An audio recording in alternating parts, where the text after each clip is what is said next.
Lawbreeze and Gentlegrams, in today's episode of Lawbree in Gentleland, after teasing the title of Iceman, the Toronto tough talker, the fragile phony Montana, the rejected Romeo of Rihanna, the Canadian Anderson Pamela has returned. The rap battle studier, the sulkier stepsister of Sexy Red, has made a moment his mortal enemies will forever dread. I study rap battles for a living. He is back, premiering the brand new single to his first solo album since his beef with the sharpshooting, short-statured assassin King Kung Fu Kenny. So let's break down the Canadian clown's comeback. But first, let's get the number of like and subscribes larger than DJ Big Mac as Akademiks' lunch rap. Now, Lawbreeze and Gentlegrams, as you guys know, Drake has been teasing the title of his long-awaited upcoming studio solo album all the way back long ago last year, right after his beef with Kendrick. He posted a picture on his Finsta, plot twist, showed a folder featuring a bunch of different videos and files, and it was titled Iceman. Now, we still don't have confirmation that this will be the official title, but we do know Drake will be dropping a series of visual pieces and music teases, with the first episode having been released on Friday night,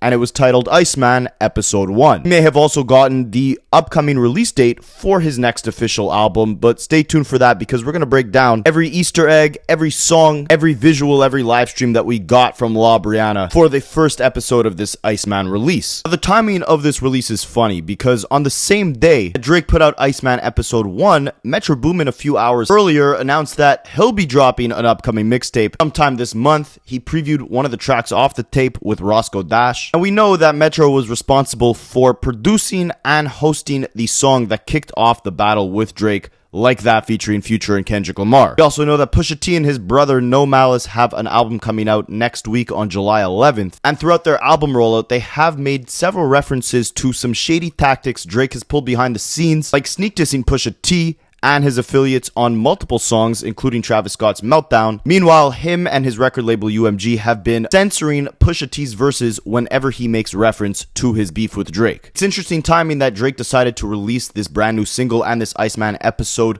on Friday night, because we know that he'll be performing 3 nights in a row at the London Wireless Festival next week, and it kicks off on none other than the Clips's album release date of July 11th. Drake, as of late, has not been one to shy away from stepping on his ops' musical release dates. We're seeing him do it with Metro and Pusha T. We saw him do it several times with Kendrick Lamar, as the week that Kendrick dropped GNX, Drake dropped his bombshell of a lawsuit against UMG where he's suing over Not Like Us. Kendrick does the Super Bowl. Drake a week later drops his album with PARTYNEXTDOOR, some sexy, sleepy love songs. And I can imagine this will be a very busy month for Drake with the Wireless Festival, with the Iceman rollout starting. Stay tuned as we'll cover it all. Now, the first thing that's interesting to note from this Iceman release is the fact that he put it out on July 4th. We know that Kendrick Lamar, on this victory lap he's been going on, has been very intentional with the dates that he releases new art or hosts new events. The pop-out was on Juneteenth, 2024, and the Not Like Us music video was released on July 4th, 2024. Now, a year later, 1 year later specifically, Drake attempts to make his redemption arc on that same day, the day that some might say put the nail in the coffin for Drake in this battle. And of course, Drake thought so himself because he included the Not Like Us music video in his lawsuit. Of course, the significance of the July 4th date is that it is obviously the American Independence Day, a date that commemorates the adoption of the Declaration of Independence on July 4th, 1776. Is this Drake's way of saying he is now freed from the shackles of the American rappers who have attempted to cradle him in a Canadian coffin? Well, let's break down Iceman Episode 1 and find out. Now, a lot of you guys say Rapaholics is a Drake hater, a Kendrick Glazer. You think I picked a side and I'm sticking on it, but I will give credit where credit is due, and as critical of Drake as we might be on this channel, I like to give props wherever I think it's due. Now, is this the type of music I was hoping to hear from Drake on this comeback that he's been teasing for basically a year now? Not exactly, and we'll touch on that, but I do very much appreciate the intent and effort behind the packaging of everything within this Iceman episode. Ironically, it reminds me a lot of the visuals that have been created by PG Lang over the past few years, whether it's music videos, album teasers, commercials, etc. Like, I think the different color schemes, the different shades of blue that Drake was using throughout all the visuals of this Iceman episode was very reminiscent to how Dave Free and PG Lang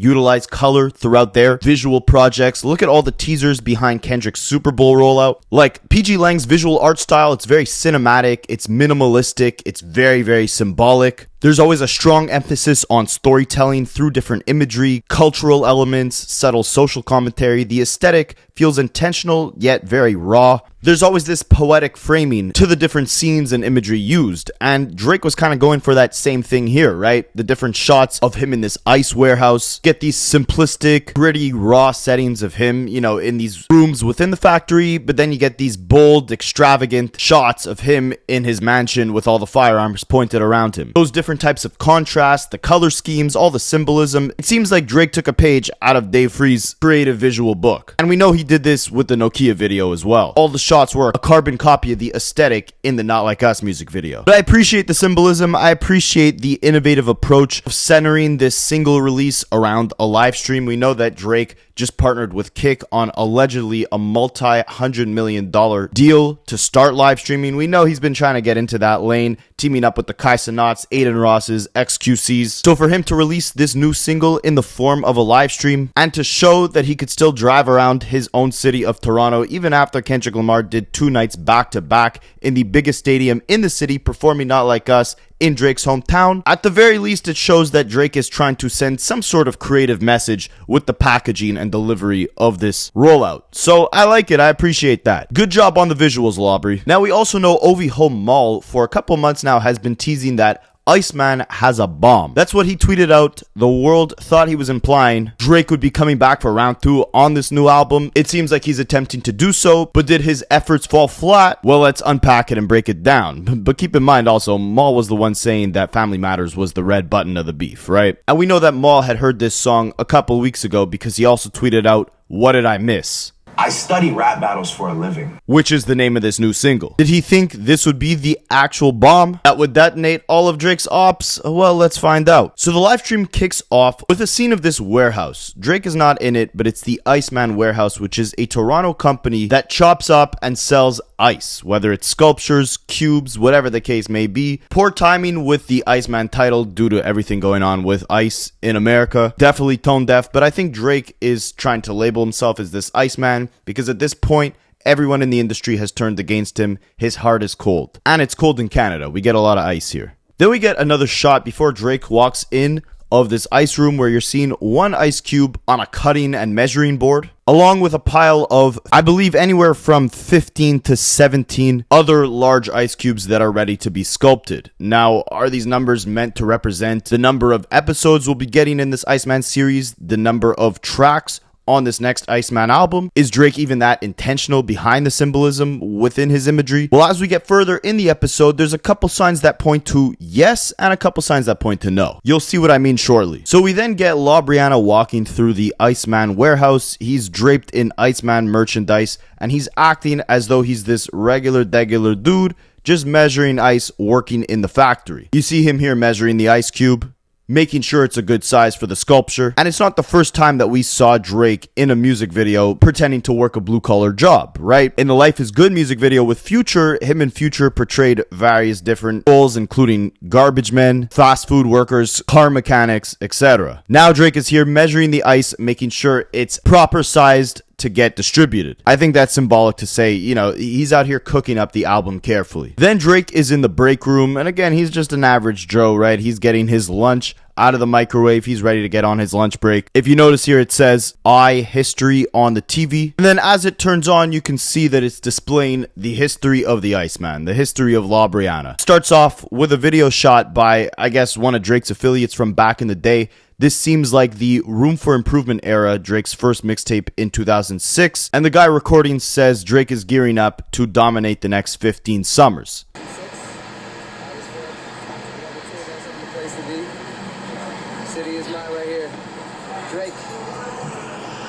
Right here. Now in this clip, you see a young Drake interacting with fans in the city, gearing up to do a show. And many people believe that this footage took place in Drake's hometown of Toronto. You'll see shortly that there's footage of him performing a cappella at a concert early on. People think that this was when he opened up in 2006 for Ice Cube for just $100, and that would be fitting because, of course, this is the Iceman episode, him opening up in the early days for Ice Cube in his hometown of Toronto. But there's a couple signs that point to this actually taking place in Montreal. Now, I just kind of find this interesting because I'm from a town very close to Montreal, and Montreal is very close to Drake. If you guys remember his atrocious diss track, The Heart Part 6, he rapped, "My Montreal connects, stand up, not fall down." If you look at the footage, you see Drake walking through a street with a sign for the restaurant Baton Rouge, a restaurant that was founded in Montreal. They got good ribs there. If you guys are ever in Montreal, hit me up. I'll take you guys out for some ribs. He's also standing behind a Montreal clothing company called Le Chateau. Any Torontonians, I don't know if that's how you say it, but drop a comment if you guys have Le Chateau there as well. All signs kind of point to me thinking that this footage was from Drake's early days in Montreal. Yo, you're co-signing Le Chateau, eh? No, what it is, I'm ready, man. It's your boy, man. Why Montreal could be significant is because Drake himself has said that the first show he ever got paid to perform was actually in Montreal, and obviously this footage is meant to show you the earliest days of Drake's career.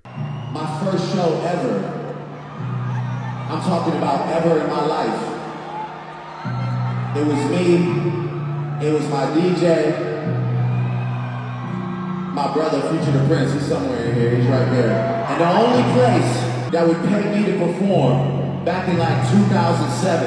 Where do you think it was? Montreal, Canada. I think I got like $800 or a rack. It was my security. His name is Eddie, by the way. I don't know if you know him. He's from Montreal, right? His brother brought me out here for like $1,000. I remember I performed on stage with like a motorcycle. It was the most bootleg shit you ever seen in the world, but it let me believe that I could be something one day, so I owe you, Montreal. Anyways, then you get an interesting clip of Drake shouting out his former collaborator, Nicholas F., who wrote for Drake and was featured on a bunch of his early mixtapes. But I'm in the studio writing, you know what I'm saying? I'm trying to put them on. I don't know if Nick told you, but I write all of Nick's rhymes. You know what I'm saying? Now, why it's kind of interesting that Drake puts this specific clip where he's talking about writing for Nick is because, of course, we know one of the many stains to Drake's legacy is the fact that he's always haunted by the ghostwriting rumors that plagued his career even back in 2006. See, Nicholas F., before the Quentin Millers and the Lil Yachty's, it was Nicholas writing Drake's raps, at least some of them. He wrote on all Drake's mixtapes, Room for Improvement, Comeback Season, and of course the biggest one, So Far Gone. In a 2010 interview with Complex, Nicholas had said, "Yeah, I've written for Drake, I've done that. I know the rumor going around, I don't want to be misconstrued, I've helped out. You know, I've contributed. I'm a team player. I won't say I wrote a verse that he spit verbatim, but I've contributed. I helped out with the hook on the song City Is Mine." And again, of course, this is the song from 2006 that Drake is teasing in this Iceman episode. Nicholas also said, "I don't want to say which verse I wrote in particular, but it was on So Far Gone, the retail version." And we come to find out it was his verse on the song I'm Going In with Lil Wayne and Jeezy. Nicholas was then asked, "Are you credited on the liner notes?" Nicholas said, "No, I'm not credited. Not credited yet. We're working on it though." And of course, Nicholas does not work with Drake anymore. And in this clip, Drake is saying, "I write all of Nick's raps." Just interesting to throw this in there when Drake is trying to document the history of the Iceman, right? Then we get this clip of a young Drake performing in, again, what's believed to be Toronto opening up for Ice Cube, but could also be his first show in Montreal.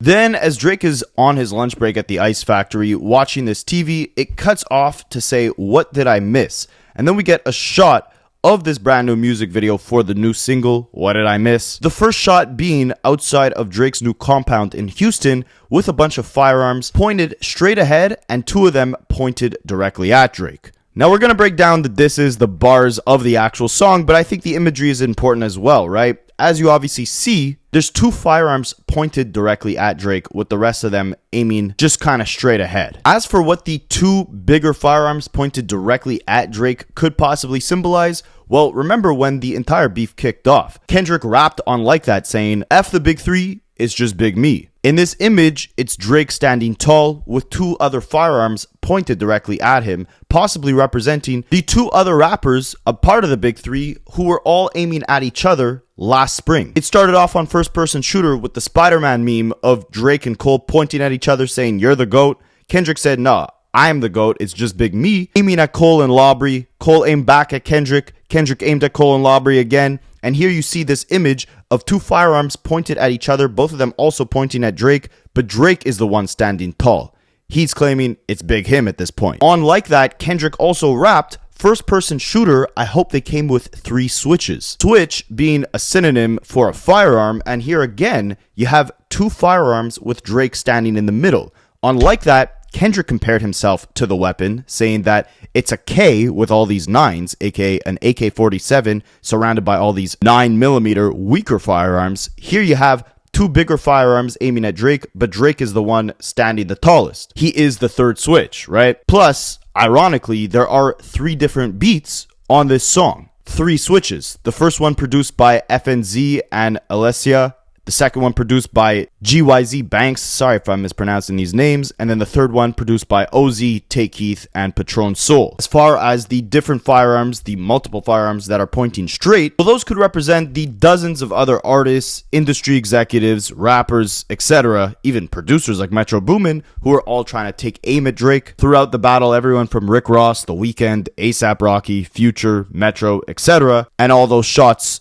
in Drake's perspective, being ineffective, right? They're not properly aiming at him. Now, as far as the actual bars on this record, it starts off with the hook, Drake rapping, "I don't give a F if you love me, I don't give a F if you like me." The production riddled with almost like these military type horns. It sounds triumphant, sounds like Drake's more celebratory songs like We Made It or Trophies, but the tone of this does not sound as celebratory. It sounds like Drake on Damage Control, trying to make every excuse in the book as to him being unfazed by the hate, him questioning why people he did so much for now hate him, and juggling this varying perspective of, on the one end, he's unfazed if you like him or love him, but on the other end, he's complaining about all of these so-called friends who had all crossed him. Now, I wanted Drake to open up on this upcoming album and really get vulnerable into what he thinks went down throughout the beef, the shortcomings he believed he took, and really take it back to the essence of what made Drake great early on in the Take Care days, the Nothing Was the Same days. Aside from the other people writing for him, the vulnerability was always one of Drake's superpowers, but it seems like he stripped that back to, at this point, take on a more supervillain approach, a phony Montana mob boss persona, where his heart has essentially gone from heartbroken to straight ice. It's turned to ice, it's cold, and he's out for blood. Now, this would be okay. I mean, I would still rather him be vulnerable, but it would be acceptable if he wasn't suing over this rap battle, saying that it actually compromised his safety. Because if that was really the case, then why are you here, A, still dissing, and B, making threats of violence, when in your lawsuit, word for word, it literally says Kendrick called for violence and not like us by rapping stuff like womp womp womp, dot F him up. I think the beat here is really good, and unlike a lot of Drake critics, I actually did want him to talk about the beef. A lot of people saying, oh, the clips need to keep Drake's name in their mouth for attention for their album rollout. Kendrick is still on tour performing all his diss tracks. They can't succeed without talking about Drake. When in reality, this is Drake's 3rd comeback attempt since this beef, and he's still talking about it from the perspective of, I haven't fully healed. Which again, I'm cool and all with. I do want him to open up about his thoughts on this beef, but don't say that other people are using Drake's name for their rollout when this entire Iceman episode is framed around Drake's feeling on the beef that happened a year ago. And again, this is already his 3rd comeback. It's not like this is the first time we've heard from Drake since Not Like Us. He gave us the Australian tour. He gave us the Party Next Door album. He gave us the 100 gigs full of mid music. We've gotten 40 plus songs from Drake since this beef ended, and he's still talking about what did I miss? You didn't miss anything. You've been more active than ever since this beef ended. And to make my last point on me being okay with Drake opening up about this beef, because I do want to hear that, I don't want to hear it from the perspective of, I don't give a F if you like me or love me. You can't say that and then 2 bars later saying, this actually surprised me. I was surprised by all these people going at me. Or what happened to all the verses I handed out to you? What happened to our friendship? You switched up on me. Drake seems so lost in this angry, tough guy character he's been trying to portray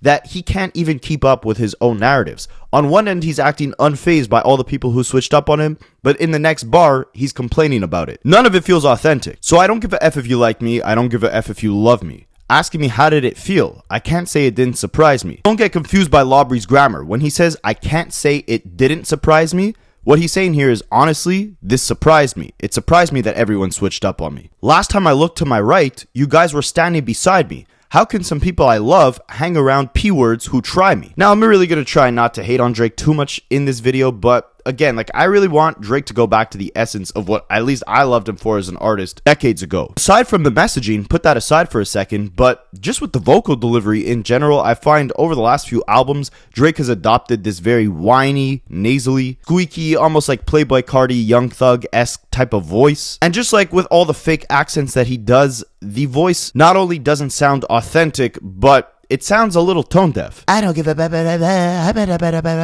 like, that's what he sounds like here. It almost sounds like he's whining as he's delivering the hook of this song. Like, this is a small point to nitpick, but like, go listen to his vocals on a Headlines, a Trophies, Underground Kings. Like, if you're gonna try to make a triumphant sounding record, at least sound triumphant. Don't sound like you're about to cry. And then the repetitiveness of it also makes it very intolerable to bump on a consistent basis or bump casually. Just him going, let's go, what did I miss, let's go. That repetitive formula for hook deliveries works for a Future, a Playboi Carti. It doesn't necessarily work for Drake, but I guess we'll see if this has legs on the charts. Maybe I'm just the only one that's not a fan of the repetitiveness, of the whininess of his vocal delivery. As for the messaging of this hook, again, he's saying, I don't care if you love me or you like me. I don't give an absolute F. But it did surprise me because last time you guys were standing right beside me. He's whining about all the guys who switched up on him, but at the same time saying he doesn't give a F that you did. Then you get into the verse. I'm whipping around on like 600 acres. Let's go. Again, with the repetitive let's go throughout the whole song. It's kind of annoying. 600 acres, I believe, refers to his two compounds, the one in Houston and the one in Toronto.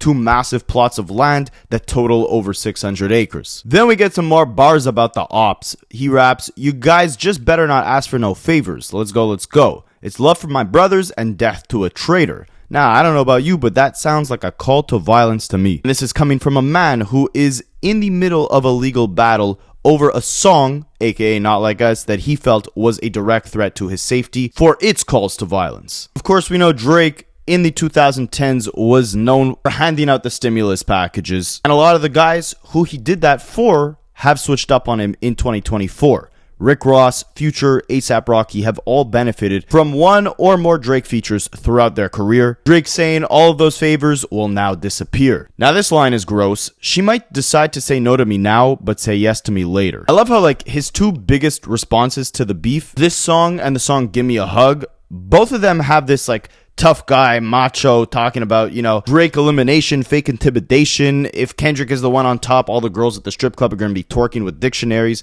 Like, where's the party going to be if I'm not here? On this song, he's talking about, you know, death to the traitors and these guys better not ask for favors.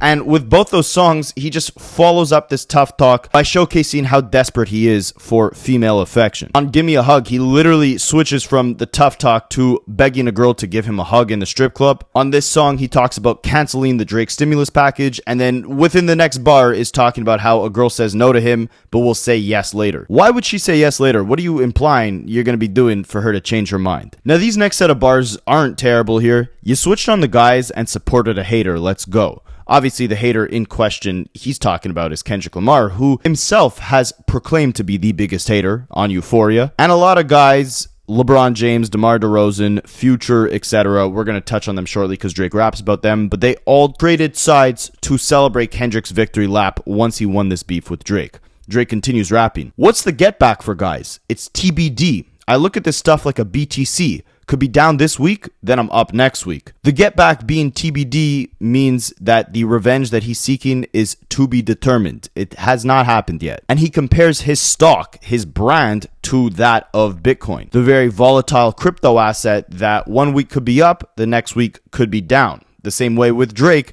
he was kicked down during this beef. He's claiming he's back up, just like the Bitcoin. Then we get back into the hook, and then we get a little beat switch. And this second beat, I gotta say, I love this part of the song. All right, we're gonna give credit where credit is due. You guys say I'm Drake's biggest hater. I will always point out the positives when I see them, and I think almost everything about this second half of the song is great. The more slowed down, lush, melodic production provides this kind of canvas for Drake to do what he does best. Give his classic little rap, R&B, sing-songy, hybrid, melodic-based performance. The sample they're using here sounds heavenly. A lot of people thought this was a clever move on Drake's end to actually sample one of his ops, The Weeknd, on the beat of the song, but it wasn't actually The Weeknd whose vocals were being used. It was an artist by the name of Evan, unless she's lying, who posted a TikTok saying, what you actually missed is that you can hear me on Drake's new record. I'm back in your city tonight, walking Spin around my head high. So according to her, the vocals used here in the sample were from her song, not The Weeknd. And she's actually a really talented producer and singer. Her TikTok @ is Evin, Evin, spelt out 5 times. She's dope. You guys should check her out. So Drake hops in with my biggest criticism of this entire song, which is that he's using this whiny, nasally voice. It's kind of like a bad Young Thug Playboi Carti impression, but it's not as poignant on this part of the song as the first one, so you could vibe out a lot more to the second half of this track, in my opinion. Also, my only other criticism of the second half of this song is the first bar of the track when he incites more violence, even though he's suing over the quote-unquote violence in Not Like Us. As Drake raps, yeah, guys get punched in the face on some TLC stuff on the dead guys. Who are you punching? The only thing you're punching is your pillow at night when you think about the victory lap Kendrick has taken this year. He's referring here to, I believe, the fact that Rick Ross, when he performed in Drake's hometown of Canada right after the beef and he played Not Like Us at his concert, him and some OVO members had gotten into an altercation and it left one of Rick Ross's DJs punched in the face. Now, the next bar is a flip on the R&B group TLC, but when here he says you get punched in the face on some TLC stuff, he's also referencing the WWE's table, ladders, and chair matches, which obviously you guys can put 2 and 2 together, right? Tables, ladders, and chairs in the WWE. Some intense stuff there. And what I find funny is that on Not Like Us, Kendrick calls Drake a jabroni and makes multiple WWE references, with jabroni being a wrestling term popularized by The Rock. And of course, on the second verse, he also raps Sweet Chin Music and I Won't Pass the Aux. Sweet Chin Music is in reference to the WWE wrestler Shawn Michaels, whose signature move was the Sweet Chin Music, a move that consists of a nice little kick to their opponent's chin. In Drake's song, he's talking about people getting punched in their face on some WWE, TLC, tables, ladder, and chair moves. Meanwhile, Kendrick is kicking in the chin. He's on his Sweet Chin Music timing. There's also a whole rabbit hole with Shawn Michaels, the guy who popularized Sweet Chin Music or invented it, and the Montreal screwdriver incident. That's a rabbit hole for another video, but again, remember earlier on in this Iceman episode, Drake was making a bunch of references to Montreal, the visuals, and of course, there's a rabbit hole in Not Like Us related to the WWE and the Montreal screwjob incident. So shout out to Montreal, shout out to the WWE, shout out to Kendrick, and as for Labrie, let's keep getting back into these bars. So people get punched in the face on some TLC stuff on the dead guys, some TLC stuff, because my guy, you're gonna need a chili ice pack for your left eye. Now this is where you get into the reference or the play on words of the R&B group TLC, because 2 of the members of TLC were Chili and Left Eye. Here, Drake is saying you're going to need some TLC, some tender love and care, because you'll need a chili ice pack for your left eye. You're going to need someone to comfort you and ice your swollen, beaten up face. But of course, chili ice pack for your left eye, 2 of the members of the TLC group. On a side note, I think Drake's mentor Lil Wayne had a much better play on TLC when he was dissing his ops like 10 years ago, Gilly the Kid and the Hot Boys at the time, on the song I Can't Feel My Face, when he rapped, I'm illy, shirt softer than Gilly, in a pair of Gucci flip-flops, feeling freer than Willie. When them guys left, I got a little bit chilly, but I just let it burn like the end of a Philly. You get it? When the guys in his group left eye, got a little bit chilly. Chilly being the name of one of the TLC members, and also Wayne's buzz got a little bit cold when the Hot Boys members left, but he just let it burn like the end of a Philly being a blunt, but also a double entendre, as Wayne is emphasizing that this is the end of the Philly. Gilly the Kid being from Philly. Let It Burn also being the name of the last Hot Boys album together, and Let It Burn being the name of an Usher song that was dedicated or written about his relationship with the TLC member Chili. So yeah, I think Wayne's play on the whole TLC Left Eye Chili members was a lot more creative and layered than Drake's reference here, but let's keep going. I'm back in your city tonight, walking around with my head high. Is he referencing the fact that he's back in Kendrick's hometown of LA, walking around with his head high? I guess we'll have to see. We haven't seen Drake in LA since the beef transpired. And I don't really care. Like, lyrics like this don't really interest me, right? Oh, you could walk around LA and not need a chili ice pack for your left eye. This is what I mean by Drake playing this character of a phony mob boss, phony Montana, because it's like the threats and the proclamations you're making don't even sound believable here. And it's not what we want to hear from you. We want to hear about the honesty, the vulnerability. But he continues going on. This is an interesting bar. I saw bro went to pop out with them, but been deriding gang since Headlines. Headlines obviously is the name of the 2011 Drake single, the first one for his album Take Care, and he's referencing someone who was at Kendrick's pop-out concert who had been deriding Drake since he released his song Headlines. Now, people think this is in reference to LeBron James, who was obviously at the pop-out show, and Drake references LeBron James again later in this song, and even had a whole freestyle leak earlier this year where he's taking aim at LeBron, rapping, "The world fell in love with the gimmicks, even my brothers got tickets. Seemed like they loved every minute. Just know this stuff is personal to us, it wasn't just business.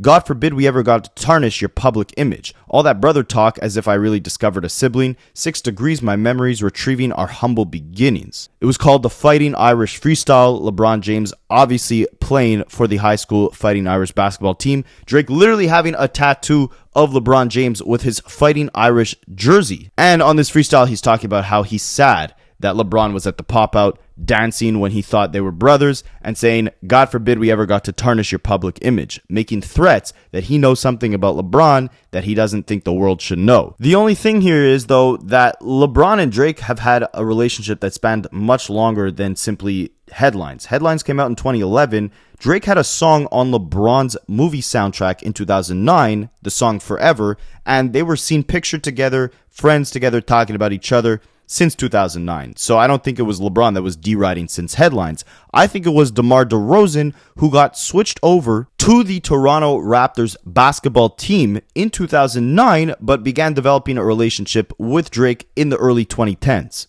Drake was a global ambassador, maybe unofficially, for the Toronto Raptors, and he had a close relationship with DeMar, but DeMar is from Kendrick's hometown of California, so it made sense that he went to celebrate a night dedicated to the West Coast when he was on stage with Kendrick at the pop-out concert. We know that in November of 2024, Drake was mean-mugging DeMar at an NBA game, and it seems like he's still not over the fact that DeMar, LeBron, whoever had switched up on him, and he's still not over the pop-out concert, which really shows you how legendary of a night that was. Like, I think we overlook how phenomenal and impactful the entire show was, to the point where even the name of it, the pop-out, almost became synonymous for like a verb or a slang. Let's just take a second to appreciate the greatness of that concert.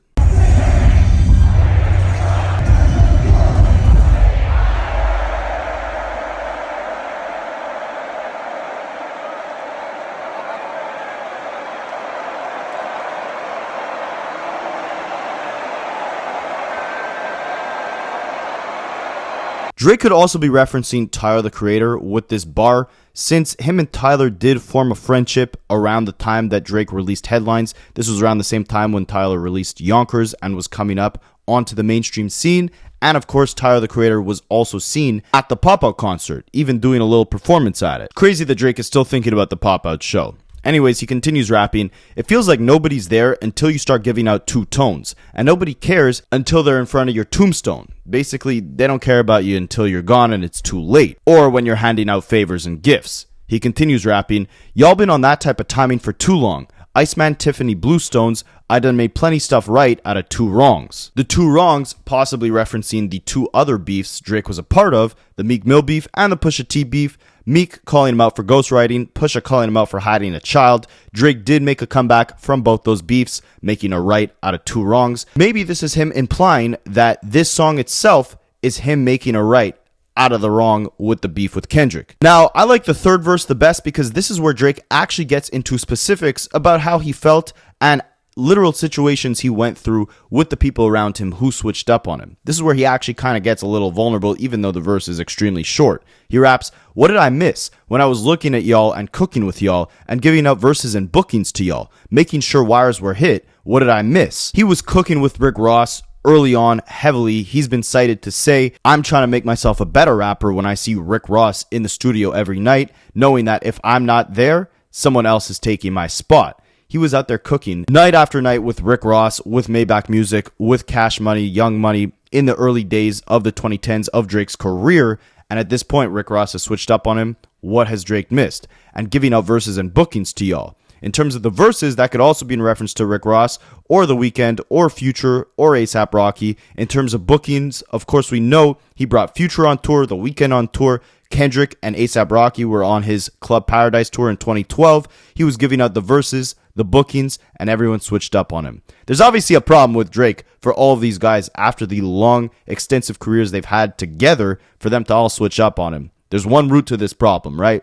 But Drake doesn't see it, and he's asking here, what did I miss? What exactly went wrong? I think the answer lies in another Drake verse, Churchill Downs in 2022 with Jack Harlow, where he says every relationship is transactional. He's talking about these people switching up on him, and he's saying, why would they do that when I've given them bookings for shows, verses, etc.? I was cooking with them. It's like, yeah, the relationships were transactional. They were business relationships. When you do scummy stuff, you can't expect them not to switch up on you. He continues, what did I miss? When you were all in my crib looking at HOESs, word for word at all of my shows. You always felt like this, man? What did I miss? And this is where I think he's referencing LeBron. It could also be Future. I'm thinking more LeBron, because in the Fighting Irish freestyle and leaked texts from Drake, he was implying that he knew some information about LeBron cheating on his wife that could, again, like we mentioned before, tarnish LeBron's public image. Akademiks then said that he heard Drake would bring LeBron to Toronto and show him a bunch of women, and LeBron would then go and, do some freaky stuff with them when he's a married man. Drake would be the one facilitating this, getting him the women. So Drake raps here, right? You were all in my crib looking at different women, looking at HOESs. But then you were also on stage at my shows singing word for word. During the Sicko Mode era, when Travis and Drake would perform a lot, they would also bring out LeBron, and LeBron was singing Sicko Mode word for word with Drake on stage several nights in a row. We never saw Future sing word for word with Drake on stage. We never really saw any artist do that. We saw LeBron do that several times. When you're all in my crib looking at HOESs, word for word at all of my shows. If you always felt like this, what did I miss? Why did you end up switching up and going to the pop-out concert, siding with Kendrick Lamar when we have this whole history together, right? And my gripe with this is that just like with the actual beef itself, Family Matters, push-ups, when Drake was taking shots at everyone, instead of just focusing on Kendrick Lamar like he should have been doing because that was the only real heavyweight opponent that Drake was going up against, he's now distracting himself here as well, not reflecting on the pitfalls or his shortcomings within the beef, not reflecting on what his opponent did to absolutely dismantle him, but instead about this one friendship he had with this basketball player. He's always redirecting the target at the one guy he's too scared to actually directly compete with, which is none other than Kendrick Lamar. But anyways, throughout this part of the song, on the visual end of things, Drake is seen back in the ice factory doing some goofy dances, and then he actually gets into the Iceman truck, where I guess he'll be delivering the ice sculptures, and he's actually driving around Toronto doing an in real life stream, bumping some music while he's driving around the truck. We're gonna break down that music, but I thought it was interesting. I mean, you're seeing Drake in real time actually driving around Toronto, fans taking pictures with him while he's in this truck. Oh, Drake, oh my God, everyone is taking pictures.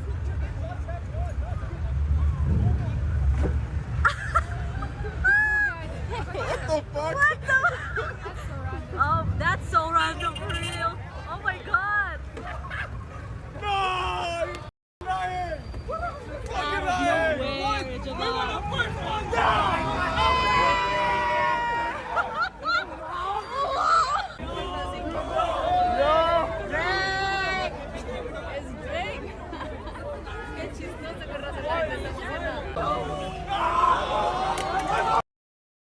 But then, of course, he has to put on that phony Montana mob boss persona once again because someone screams that Drake is a B as he's driving around in the car, and Drake makes himself look like an absolute goof using this fake Jamaican Toronto accent, yelling at this random guy on the street. It shows you even in his album rollout, Drake can't help himself from whining and crying about anyone who steps in his way.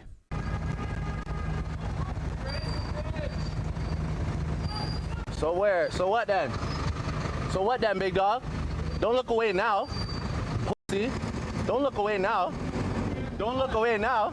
Don't get shy now. We'll fold that up right now. Nerd. That accent is so ridiculous, man. And it's like, you know, Drake doesn't talk like that to his mother. You know, he wasn't raised speaking with that accent. This is a complete fabrication, an act. Now, a little interesting Easter egg is when Drake actually leaves the Iceman factory, the little ice warehouse, he punches out like an employee would do when they're done their shift, but the code he enters is 1025. That date is the day after Drake's birthday. Drake is born on October 24th, 1024.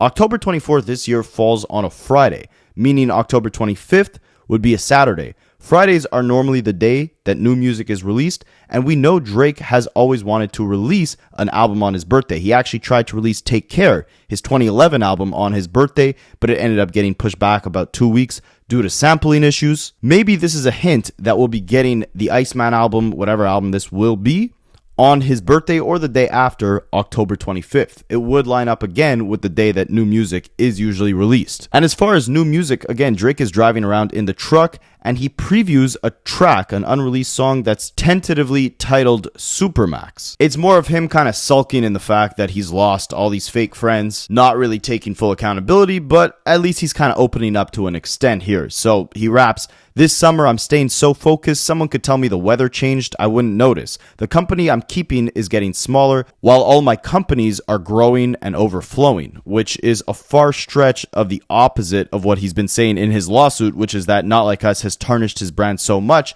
to the point where UMG promoting that song is directly affecting Drake's ability to actually earn financially. But here he's saying his companies are growing and overflowing. So which one is it? He continues rapping, "Family only feels like a riddle to affiliates that thought they were safe because they played the middle."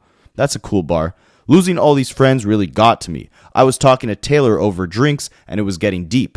Not everyone can handle this pressure, and in the city, you're the national treasure. That's what she said to me." He's not talking about Taylor Swift. He's talking about Taylor Rooks, who's an American sports journalist and a pretty close friend of his. He continues rapping, "Only time they'll put me in a box is with the red leather. My body will rot. My name will live forever. I was a fool to believe we could do it together. It's still heartbreak Drake, but I glued it together." Again, he's Iceman now. His heart is cold. "Do not come around the guys playing peacemaker. They snaked me for now, but we'll see later. They snaked me for now, but we will see later. Your boy got his head bust outside that one spot, and we was still laughing about that stuff a week later." This could be in reference to Rick Ross, again, for getting in an altercation when he performed in Canada, or it could be in reference to A$AP Rocky, who, again, on Family Matters, he even said, "Rocky, don't think of joining in this beef unless you want to get your head split again," because A$AP Rocky had an injury on his face that left him with a massive scar. Drake is laughing about it, and he concludes the snippet off rapping, "The only guarantee I know is more paper. Supermax, for what I got going on, I'm too relaxed. The truth is not in your phone, you're too attached. This how it really looks in the streets, like Google Maps. Supermax deals, I'm not even at my max for real. Clash me and you'll get yourself some attraction. Basically, you diss me and I'll react and you'll get some attention off it. You'll still shake my hand and show the world how you actually feel. Yeah, Supermax deals. F the raps, I'm more impressed by your acting skills. I'm back for real, you boys barely cracked the shield. I'm tired of the fake love like tractor wheels. This is trauma, they're getting back on my master's deals." And again, this is in reference to his beef with UMG, right? Because Drake knew that he had contract negotiations with UMG, and that's when Not Like Us was released, and he's accusing them essentially of tarnishing his reputation so that when he comes back for contract renegotiations, his brand is lowered and he can't ask for as much money, he can't get his masters back. People assume that this whole lawsuit is a long fight for Drake to get back his masters and his rights from UMG, who has kept him up in contracts. And he's kind of referencing that here, saying, "Getting back on my masters deals. Los Angeles love like Phil Jackson and Shaq O'Neal, yeah, Supermax deals." And that's how he concludes this. This song's a little interesting. It does give us a little bit of a glimpse into Drake's perspective on people taking shots at him and where he's ended up, all the fake love he's seen, and how he's staying focused on the Supermax deals. We'll break this down once we actually get the song in full.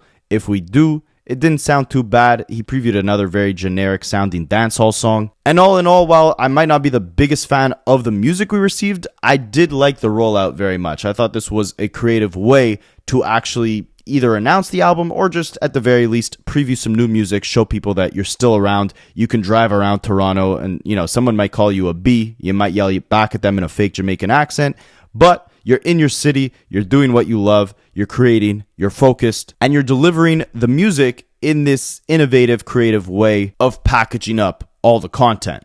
So let me know what you guys think about this Iceman episode 1. I'm assuming we'll get more episodes as part of the rollout. I'm assuming we'll get a lot more sneak disses aimed at LeBron James, aimed at everyone else except for Kendrick Lamar on upcoming Drake music. But I'm hoping at least that he stays focused on the mission of giving us something that sounds a little more real, a little more authentic. Those are my thoughts. Let me know what you guys think, and I will catch you in the next one. I study rap battles for a living.